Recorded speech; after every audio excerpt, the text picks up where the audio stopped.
সরকারের কাছে আমার প্রশ্ন, আমার বাবা সহ জেলবন্দি সকল মিডিয়ারা কি বিদ্রোহী? আমাদের বাবারা সীমান্তের অতন্ত্র প্রহরী, তারা দেশপ্রেমিক সৈনিক, তাদেরকে মুক্তি দিতেই হবে। আমার আব্বু একজন প্রাক্তন বিডিআর সদস্য। পিলখানা হত্যাকাণ্ডের দিন অর্থাৎ 2009 সালের 25 ও 26 ফেব্রুয়ারি আমার আব্বু পিলখানাতেই কর্মরত ছিলেন, পিলখানা 3 নং গেটে কর্মরত ছিলেন।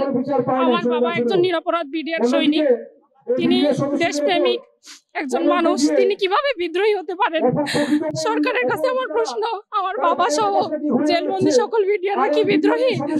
তারা কখনোই বিদ্রোহী না, তারা দেশপ্রেমিক দায়িত্ববান সৈনিক।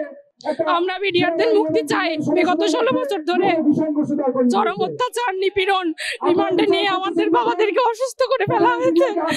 আমার বাবার হাতে আমি আর হাত করা দেখতে চাই না, আমার বাবার পায়ে আমি ডান্ডা বেড়ে দেখতে চাই না। আমার বাবার মুক্তি চাই, আমার বাবা সহ সকল আঙ্কেলদের আমি নিঃশর্ত মুক্তি চাই। আমাদের বাবারা কোনো অপরাধ করে নাই, আমাদের বাবারা সীমান্তের অতন্ত্র প্রহরী, তারা দেশপ্রেমিক সৈনিক, তাদেরকে মুক্তি দিতেই হবে।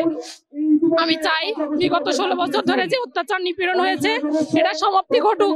নির্বাহী আদেশে সকল বিডিআরদেরকে নিঃশর্ত মুক্তি দেওয়া হোক এবং 18,000 চাকরিচ্যুত বিডিআরদেরকে চাকরিতে পুনর্বহাল করা হোক, পুনর্বাসন করা হোক, এটাই আমার দাবি।